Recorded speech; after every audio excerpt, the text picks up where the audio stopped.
1992 was a big year when it came to politics. It was an election year. So George Bush Sr. began his last year as president.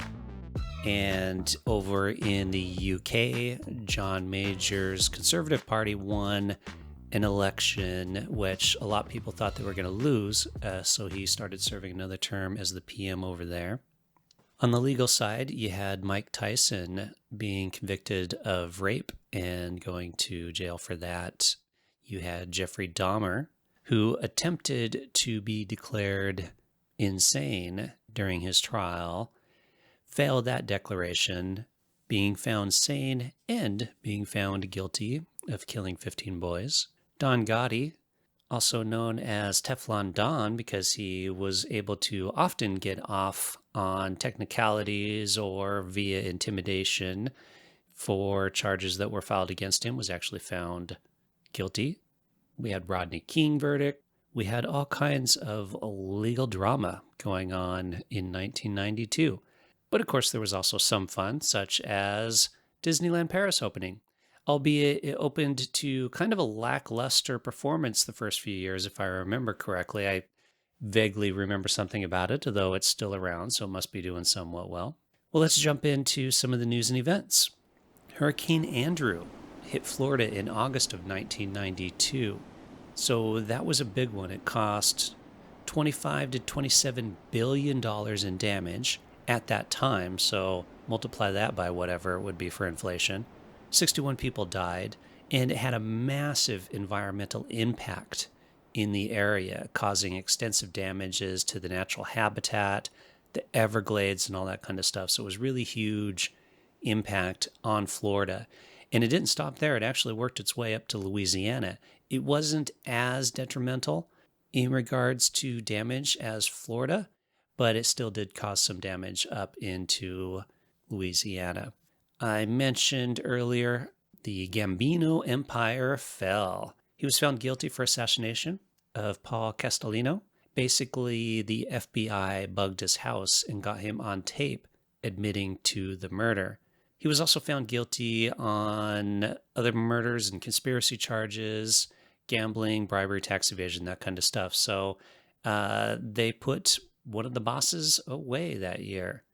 On the West Coast, big news for where I was living at the time is NAFTA. So we'll get into this more over the next couple of years because that's where it really came into effect. But on December 17th of 1992, Canada, the United States, and Mexico signed the agreement. In the U.S., it would still need to be ratified by Congress. But basically what it meant was that North America was considered a free trade zone. And many of the trade barriers and that kind of stuff between the countries were limited. The idea was to increase trade and production. A lot of people were worried that jobs would move to Mexico, and a lot of did, actually, especially in the auto industry. However, from farming, that actually was a benefit because a lot of farm products are sent to Mexico now. So there's that balance across the board. You lose some in some areas and gain some in others. It was pretty bipartisan supported between both Democrats and Republicans when it was passed.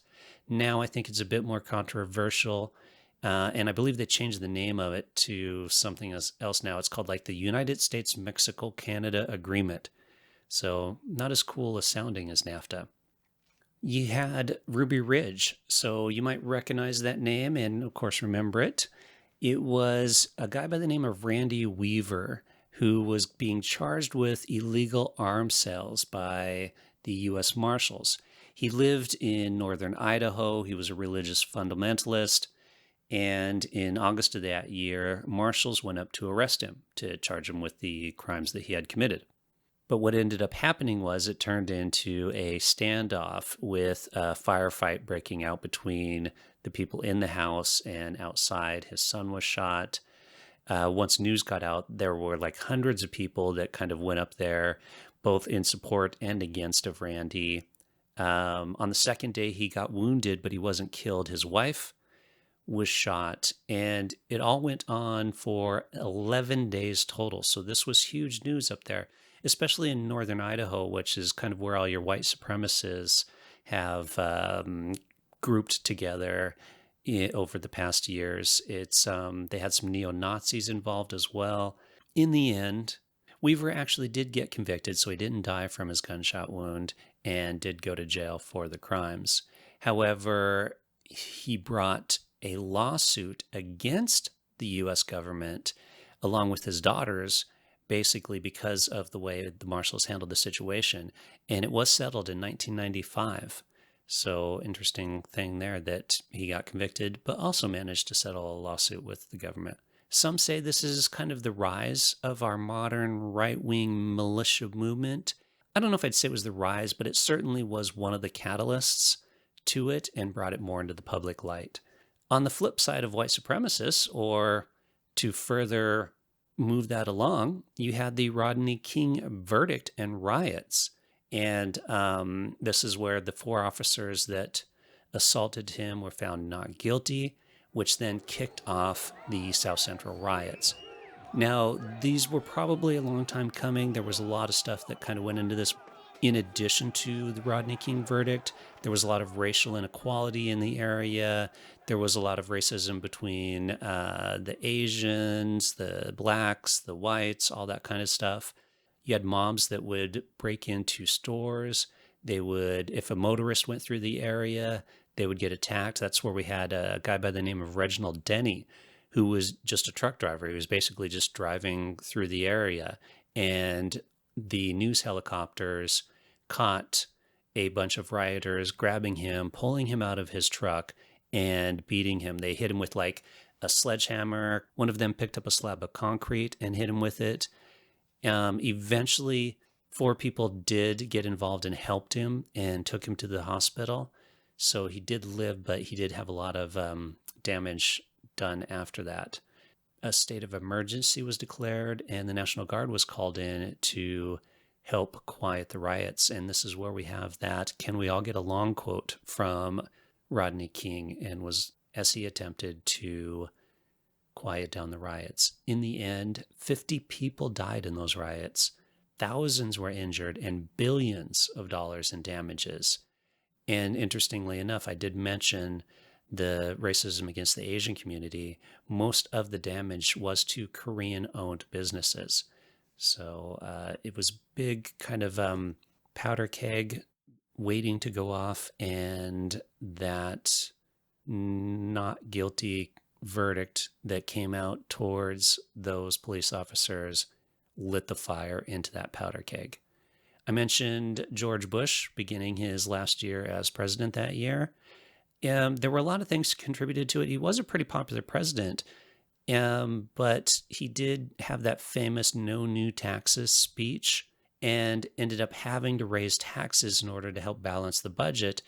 And that ended up biting him in the butt later on, because all the anti-tax folks were like, well, you lied about the taxes. Additionally, on top of that, you had Ross Perot in that election. He was well known for kind of his hokey commercials and these charts and this kind of good old boy thing going about him. And he didn't really win enough votes to make too much of a difference, but a lot of people do contribute part of Bush's loss to that, because it was the conservative voters that went from Bush to Perot. This is one reason why a lot of people have a hard time with elections that involve additional candidates. It's a flaw in the U.S. system, but I'm not going to go into that because, well, you could do an entirely different podcast series on that subject alone.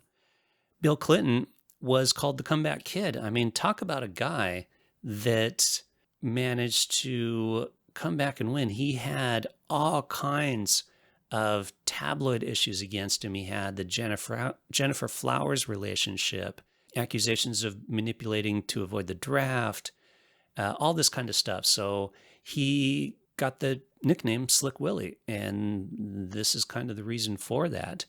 I think one of the things about him that helped him get election, though, was really that focus on the middle class and the economy. His slogan, I think, which was coined by James Carville, is "It's the economy, stupid." He also was very likable. I remember when he played the saxophone on Arsenio Hall. I was in high school at the time. Now, I know a lot of people don't like Bill Clinton. There's a lot of things about him not to like, but he was right on the economy. He saw the longest peacetime economic expansion in my lifetime. And I'm sure anyone in who's currently listening to this podcast. He balanced the budget, which no president has done since. But yeah, I mean, as president, he did a decent job. As a person with personal life issues, we've talked about him a few times on the podcast because he was so prevalent in the 90s and, maybe not necessarily the best human being, but I would argue he did a decent job as president. All right, let's get off politics, sort of, and talk about music. We talked about Sinead O'Connor previously on this podcast, and this is where she made that headline of tearing up the picture of Pope John Paul II on Saturday Night Live. So she was singing a Bob Marley song called War, and she said, "Fight the real enemy," and tore the picture up. Now, she was calling out the child abuse and sexual abuse by the Catholic Church and clergy at that time. And of course, everybody was in an outrage about it because of I think a lot of people didn't want to admit it. I think it was reasonably well known, but nobody wanted it to be brought so forth in the way that it was. I think it was a good thing. I supported her then. I supported her when we talked about her on the podcast, and I support her now. And she did a great thing. She had to deal with people crushing her CDs under steamrollers, people booing at her concert. She was doing a Bob Dylan concert and people booed her. And Chris Christopherson, who, credit to him, because he's a country music musician, so this is his crowd. He went out there and gave her a hug in front of everyone and encouragement. The next episode of Saturday Night Live, Joe Pesci was hosting, and in his opening monologue, he said that if he had been there, he would have given her a smack, implying a slap or a hit or something like that. So Joe Pesci's response to Sinead O'Connor standing up for her beliefs was to assault her. Think about that. Whitney Houston's "I Will Always Love You" was played to death. It's a good song, don't get me wrong, and she's got a beautiful voice, and obviously because of the movie, everyone was talking about it, and it's a good song. Dolly Parton actually wrote the song, so it's a cover of her song. It would later, in 1993, so I'll probably bring it up again, become the Billboard Song of the Year. Additionally, grunge was still going strong. Nirvana was still dominating the charts, of course.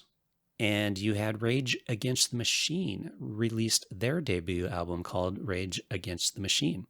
And they became huge as well because, again, that was the era of grunge and kind of like, let's call some crazy crap out for being crazy, especially in the political realm.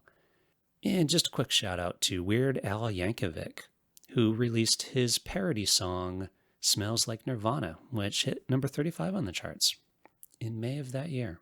Jumping over to sports, the World Series was won by the Toronto Blue Jays. Why is this newsworthy? Because it was the first non-American team to win the World Series.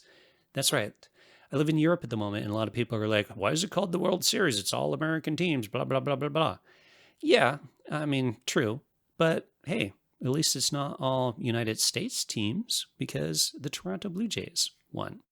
Additionally, in sports that year, the National Hockey League players went on strike. So this was the first time they went on strike in 75 years. It didn't last long. 10 days later, the strike ended. And of course, I have to mention the 1992 Olympics that year. They were held in Barcelona and were notable because it was the first year that professional athletes were allowed to compete, which created the dream team for the men's basketball. It featured players such as Charles Barkley, Karl Malone, Patrick Ewing, Scottie Pippen.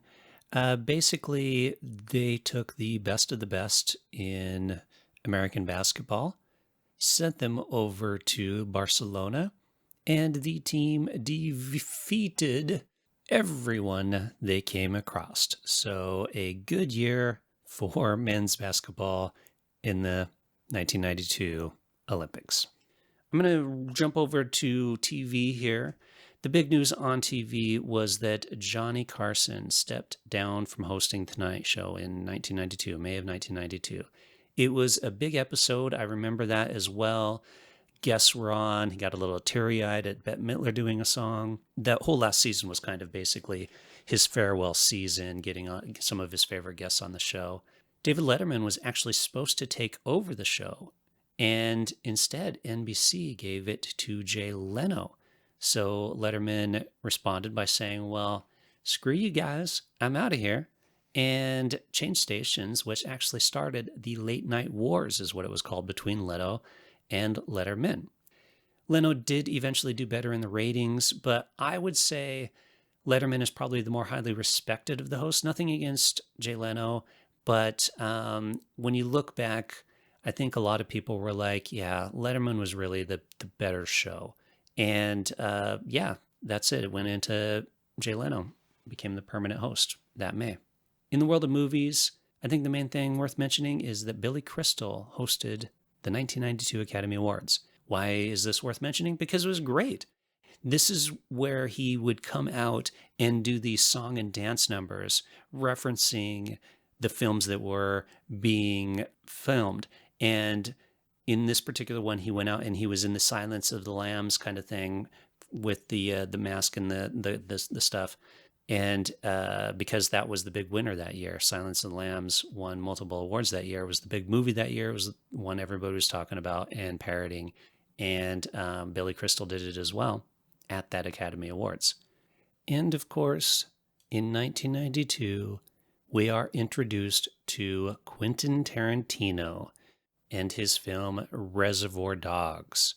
So he wrote and directed the film. He had written stuff that had been produced prior to that, but this is his directorial debut. The movie stars Harvey Keitel, Tim Roth, Chris Penn, Steve Buscemi, Lawrence Tierney, Michael Madsen. Tarantino does a little cameo himself. So basically what it is it's a bunch of guys that are robbing a diamond store, but one of them is a undercover cop. What made this film so revolutionary was its out-of-order form of storytelling. Now, that had been done before, but it had never really been done in the way Tarantino had done it.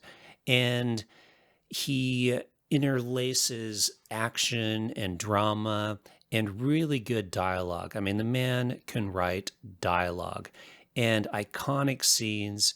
There's the scene with the one guy chopping the other guy's ear off while the song's playing. It's just wonderfully amazing. I saw this in the theater, and I remember just being blown away by it. And even years afterwards, quoting the film, I had the CD for the soundtrack, because that's another great thing about Tarantino films is the soundtrack that goes along with them.